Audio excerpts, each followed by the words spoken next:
أعوذ بالله من الشيطان الرجيم. بسم الله الرحمن الرحيم. كذبت قوم لوط المرسلين إذ قال لهم أخوهم لوط ألا تتقون إني لكم رسول أمين فاتقوا الله وأطيعون وما أسألكم عليه من أجر إن أجري إلا على رب العالمين. تأتون الذكران من العالمين وتذرون ما خلق لكم ربكم من أزواجكم بل أنتم قوم عادون. قالوا لئن لم تنته يا لوط لتكونن من المخرجين.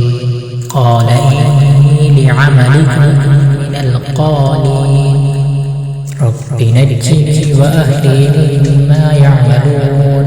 فنجيناه وأهله أجمعين إلا عجوزا في الغابرين. ثم دمرنا الآخرين وأمطرنا عليهم مطرا فساء مطر المنذرين.